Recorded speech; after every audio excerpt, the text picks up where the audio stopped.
I am today going to be sharing some techniques with you on color placement, working with a tighter curl pattern. Working with curly hair is something that I've been passionate about for a long time. Obviously, I've got some on my head, so that gave me a little bit of incentive to kind of jump into things.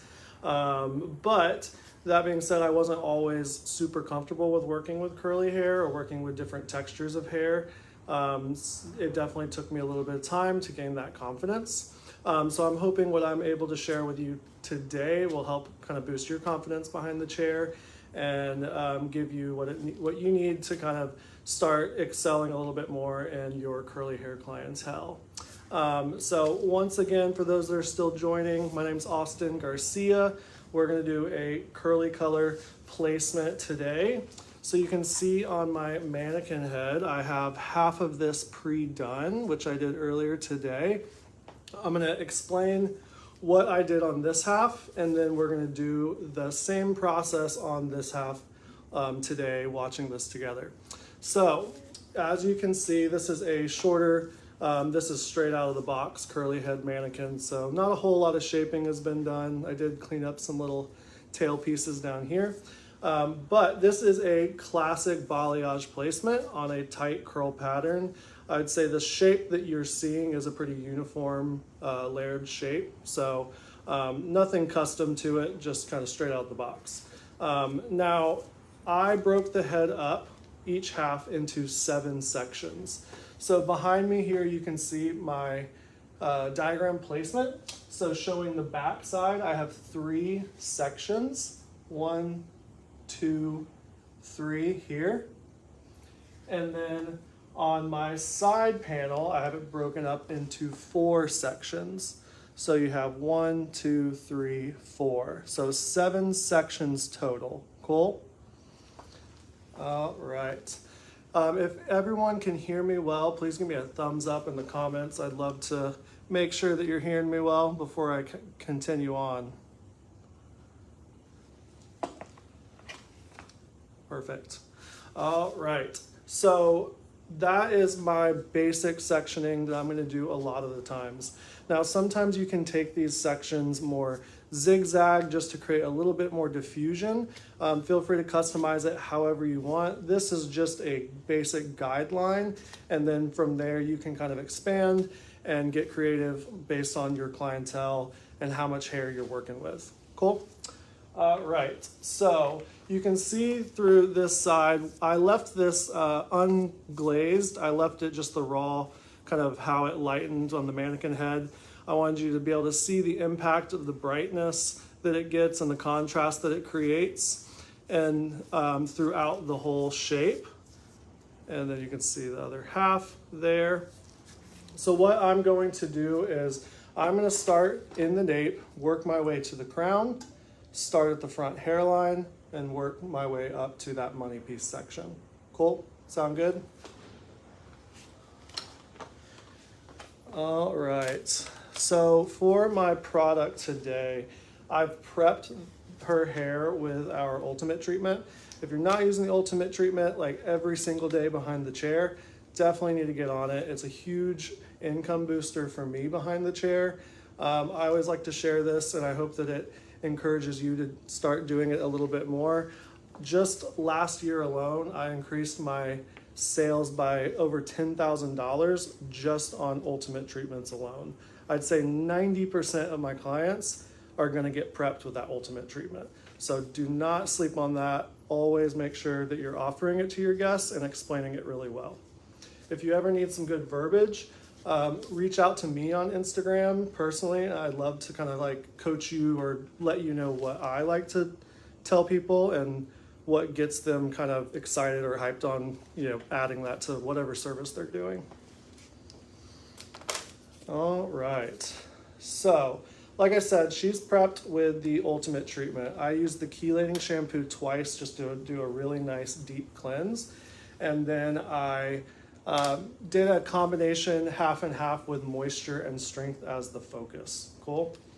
And then I'm prepping it rather than with step 3 of the treatment. I'm prepping it with our blonde boost spray, which is going to even out the porosity. It's going to add that little extra strength that we need to make sure that the hair is being protected during that lift. And this also is really cool because it helps to assist our decolorizer in kind of targeting that darker pigmentation in the hair, so it's able to lift to a lighter shade more easily without being too aggressive on the hair. So you're gonna see me use this throughout the entire process. It's doing a couple things for me. It's what I just explained, but also it's helping me to keep the hair nice and damp. When it comes to coloring curly hair, people always like to ask, like, how do you approach coloring curly hair or cutting curly hair? And for me, the thing that I always tell people is if you have good techniques that you use in general, you can definitely translate those onto any texture of hair. The one point of difference that I do like to do a lot of the time whenever it comes to textured hair, especially tighter textures of curly hair, is I always like to lighten on damp hair. So the lightening process is going to tend to be pretty aggressive if you're using a high volume. I'm always going to start super low with my developer. So in this case, I'm using a 10 volume developer and our powder light decolorizer. Cool, so I have this mixed at a 2-to-1 ratio with 1 pump of trauma treatment added just for that little extra strength protection during the lifting process. Cool? All right, you guys ready to get into it? So if you have any questions during my process, please feel free to just leave those in the comments. I'm working today by myself, so I won't be able to type or get back to you on the comments right away, but I'll look back afterwards and make sure that I answer everything. So on my first section here, you can see I've dropped that down. This comes from just behind the ear all the way back to the middle in a diagonal back section right here. And then what I'm gonna do is I'm going to leave a little pocket of depth. So right here, this section is going to get clipped up out of the way, and that is going to maintain some dimension in the hair for me. And this is the section that I'm going to paint. So I've prepped it with my Blonde Boost spray, and then I'm going to use my Lanza board. I like to use a board a lot of times whenever I am doing balayage or a lightning service because it helps keep me a little bit more clean and organized. So I'm loading that up with my product, and then that's going to allow me to only have just as much product as I need on my brush. Cool? So with this section, I'm going to over direct it back away from the face, and I'm going to elevate it up slightly so that I'm able to really see that whole hairline here. And then whenever I apply my product, I'm going to start in the mid shaft in a really smooth motion. And then I'm going to start to blend up from there in kind of a back brushing motion. Now, I always start in the mid shaft rather than starting up towards the root because it's a lot easier to blend the product back up than it is to, if you get too high or you get clumps up here, then it can kind of show those lines. 1 second.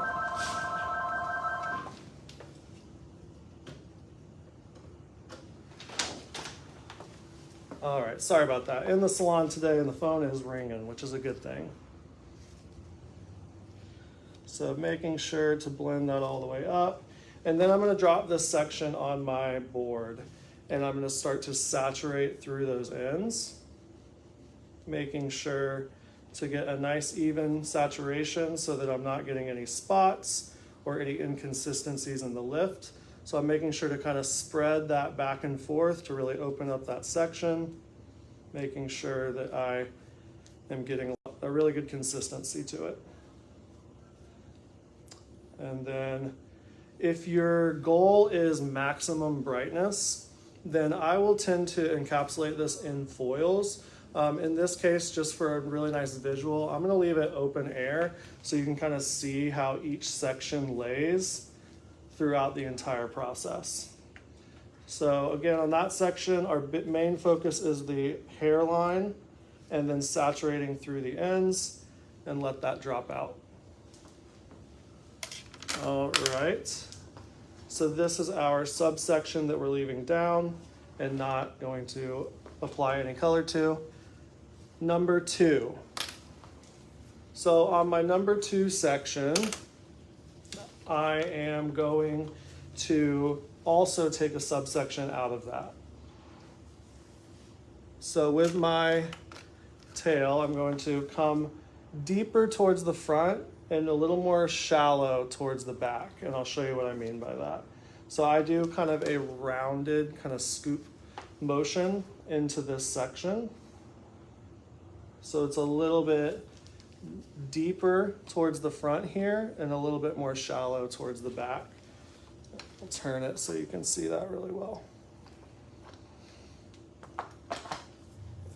All right, so same thing through this section. I'm going to reapply my Blonde Boost spray, top and bottom of that section. So by having the dampness in the hair, it's doing another thing for me. By adding, the moisture or the water, it's kind of opening up the hair a little bit for the color process so that the product doesn't have to be as aggressive to get through it. It's going to hold on or penetrate through the cuticle a lot easier. So that's why I can get away with using a really low volume developer and still get a nice lift. So same thing here, starting in those mids and then working it up.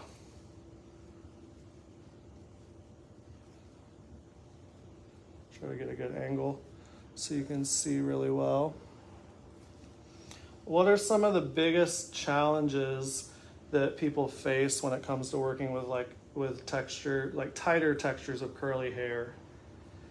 If y'all want to leave some comments down there, I'd love to have a little bit more conversation about working with different textures and different curl types. So I'm painting higher towards this point here and a little bit lower as I move back. So if you're watching this and you're thinking, oh, this is just like a traditional balayage technique, there's really nothing special about it, you're not wrong. I do this intentionally because I like to show people that just because we're working with curly hair doesn't mean that we have to do everything that we're doing differently. At the end of the day, it reacts the same to the products that we're using in the sense that, it's going to lighten the same as someone with straight hair. The difference is that we have to pay attention to whether the hair is curly or straight is the overall health of the hair, the condition of the hair that we're working with, the density of the hair that we're working with, the porosity of the hair that we're working with. It's not always just about the curl pattern. It's all of those different things that we should be considering with anyone's hair. All right, next section here. So this is my number 3 section at the crown here. So this is a really important section too because it's going to sit right on the surface and it's going to be super visible for everyone. Especially if they have really long hair that kind of sits at one length. That's a case where this is definitely the most important. Versus on this shape, it's going to sit more on the top. So we really just want a consistent blend from hairline to the crown. So going again with my Blonde Boost spray. If you use this every day when you're doing color in the salon, make sure to leave a heart because it's one of my favorite products to use whenever I'm lightening hair. So I like to distribute that really evenly. Make sure I have a consistent amount in the hair. I don't know about you guys, but I've never really ran into an issue with overusing that either. I feel like it saturates into the hair really evenly and it always gives me really awesome results. So same thing here. I'm going to take a nice scooped section out of that. So I'm leaving some contrast here to give me some pop of light and dark, but not a whole lot in between those two sections. So again, with my board, I'm going to load that back up with a little bit more product. I tend to be a little bit more of a clean brush stylist. I know some people differ on that. I say whatever works. So mid shafts, gonna blend it up from there. And on this section, I'm gonna go again higher towards the front of the head and dip down a little bit lower as I move towards the back in kind of a classic, kind of almost check mark section, if you're familiar with that. Now these like little flyaways and stuff that get flipped up as you're painting, some people can kind of get in their head about that and get a little paranoid on like how they're gonna translate into the finished product. But as long as you don't have any large, like thick globs of product or anything, you'll be fine. So I'm going to make sure to saturate that. If you'll notice how my section lays on the board, I don't want to do this because that is going to put a hard line of product pressed through my section.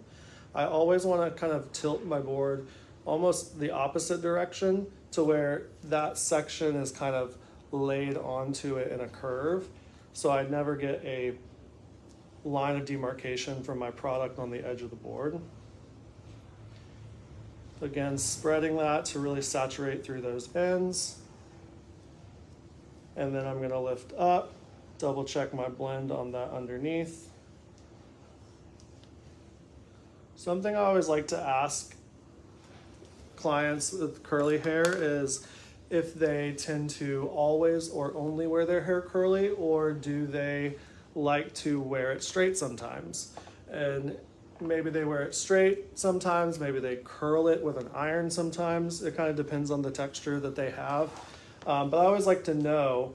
But regardless, my goal is to give them use a technique and give them a placement that's going to translate really well, regardless of how they wear their hair. So if this client were to wear their hair curly all the time, it's going to look great. If they were to straighten it, once or twice a year or once a month, it's still going to look great as well. So just like I did on the back, now I'm on section number 4 right here. My hairline sections are some of the most important sections because those are going to be right there on the edge, right there on the surface.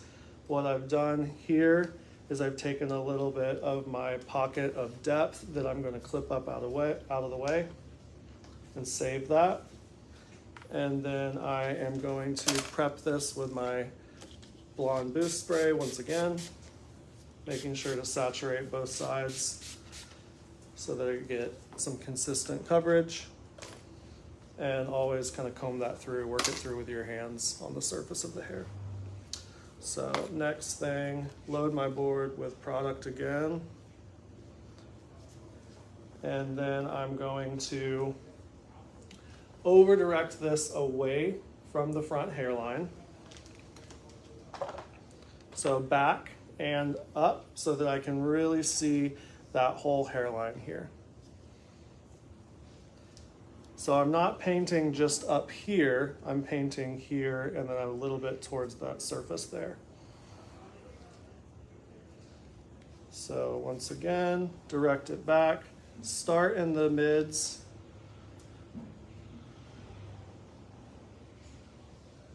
and then blend up towards the hairline. So the other finished half of the head, like I said, prepped with the ultimate treatment. And then after my lightning service, I followed it up with the trauma treatment conditioner, which is probably one of my favorite conditioners in our products right now, just because it adds a really great slip and it's going to be in our color protecting line. So it's going to really help to increase the longevity of their color. And then I followed it up with our new curl line, which is right behind me here. So I wanted to highlight one of my favorite products out of this line right now, which has been, whenever I first saw it, I wasn't even 100% sure how I was going to use it. But since using it, it's become my favorite product in the line, which is our Curl Restore treatment. And I'll show you that. Let that drop out. So the Curl Restore treatment is definitely one of my favorite ones right now. I have used it. I like to think of it kind of like trauma treatment in the sense that it is pretty versatile. It's an amazing leave-in, so it has a really great slip. So it just applies through the hair really easily. And it's gonna pack in a ton of moisture without weighing the hair down, which is really important, especially with a lot of current styles where people want their curls to be really full and have a lot of volume. It's nice to have that moisture, but you don't want to add moisture that's going to weigh the hair down. It's kind of counterproductive for the end goal. So that one is super lightweight, but at the same time, super moisturizing. And how I said it's pretty versatile, you'll notice that on the label it says treatment. So think about it a little bit like we use trauma treatment. You can also use it to kind of do like a back bar treatment, or you can have your guests use it as a rinse out treatment as well as a leave-in treatment. But as a leave-in, it's definitely my favorite. All right, so next section here, I've prepped it again with my Blonde Boost spray. I'm going to take another scoop kind of subsection out of this, leaving some depth here. And then my next section I'm going to lighten. Again, the section that I'm taking is a little bit thicker towards the front and more narrow towards the back. So load that product up. Take a little bit of product on my brush. Start in the mids and then blend up from there.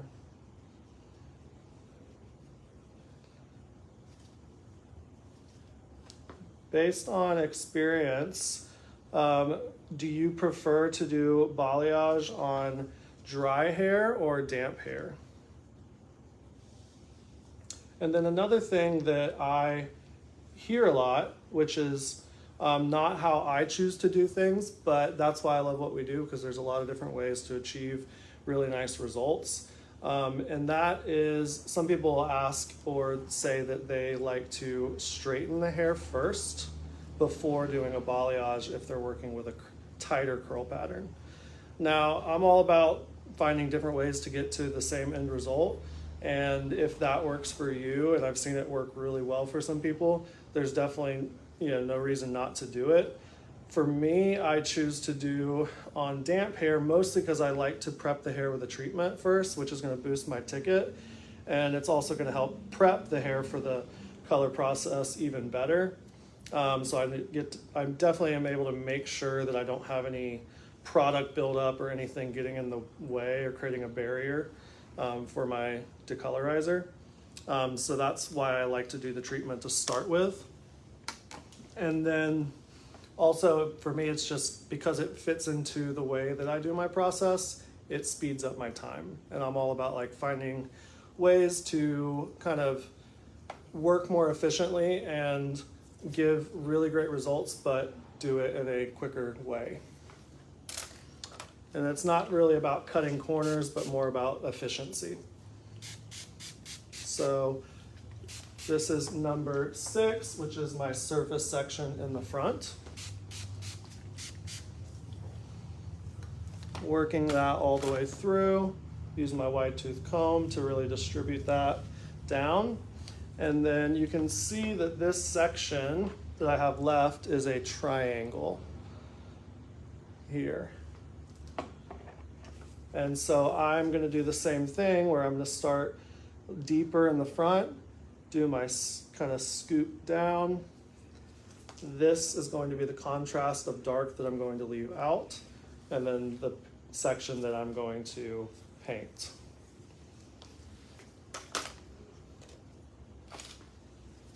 All right, so 2 more sections to go. Again, just starting in the mid shafts, making sure to distribute that product nice and evenly, staying on the surface. I keep my brush nice and parallel to my section, not going straight into it, so that I'm making sure that that product stays on the surface and doesn't get pressed too deep into my section.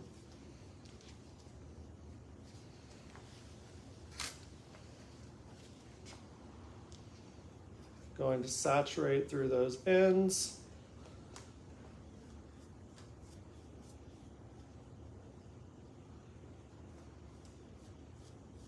And really making sure that I'm not creating any lines of demarcation, any spots that are going to be left in the hair.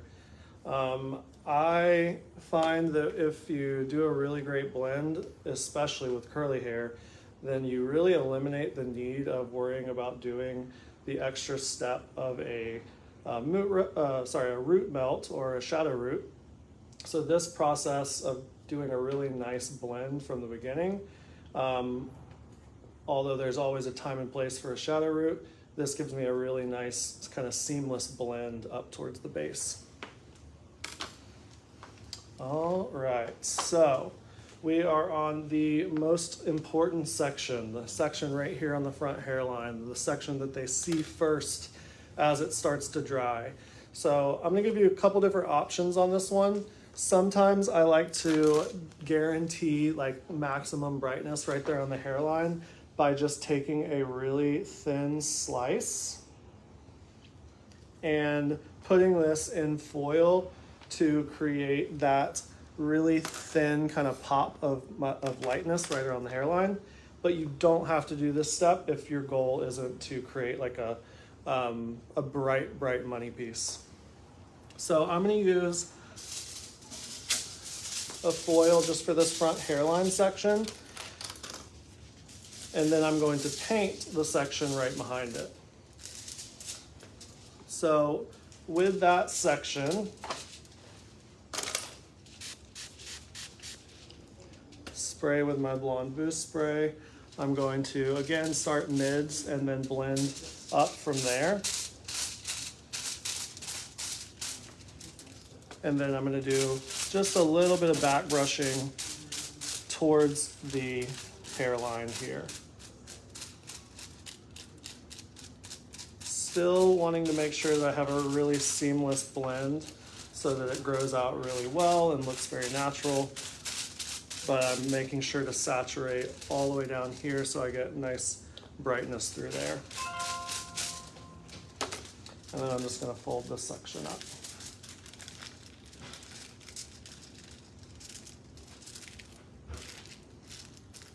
All right, last section here. Now on this section, I'm not gonna be taking any subsections out of it. I'm gonna be painting the whole and saturating this whole section here. But I wanna make sure, again, to prep it with my Blonde Boost spray. It is starting to dry out a bit as I've been letting it sit out. So I'm making sure to reapply as I work. And with this section, just like I did on my other hairline sections, I'm gonna over direct them back away from the face, and then I'm going to elevate it up. So I want to be able to paint on this surface of the section and then a little bit on the top of the section. So with my board, I'm gonna make sure to load my product on there. So I have plenty of product ready to go. Scoop up just enough, just as much as I need. And I'm going to start on the hairline surface of this triangular section. Starting in the mids, and then from there, I'm going to blend up towards the hairline.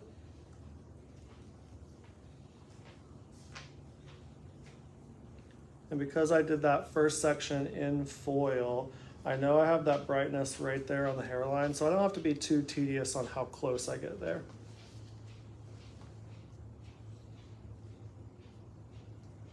All right. So if you have any questions about my overall process, please please reach out either through the comments or you can DM me personally on my Instagram. My personal Instagram is at Austin Ruiz Garcia. You can take a screenshot of this and then I think flip it around because I'm on my front camera, so everything's backwards. And then make sure to follow Lanza Healing Hair Care on Instagram and Facebook, as well as the salon, which is Salon San Carlos. And again, we're based out of Pensacola, Florida. So letting that drop out. All right. So we are right at about 30 minutes. Now that half of the head took me roughly 30 minutes to apply, and that's with explanation and everything. So realistically, a whole head like this, a lot of times really only takes me about 45 minutes to apply. Of course, that's going to depend on the overall density of the hair and the prep process. But I just want to say thank you guys so much for tuning in to this Facebook Live. Thanks, Lanza, for allowing me to spend a little bit of time, share a little bit of what works well for me behind the chair. I will be posting on my Instagram some more after photos, process photos, and diagrams of this whole process. And again, there's our finished results. That is not glazed or toned. Cool. But thanks again. Reach out if you have any questions, and I'll see you next time. Bye.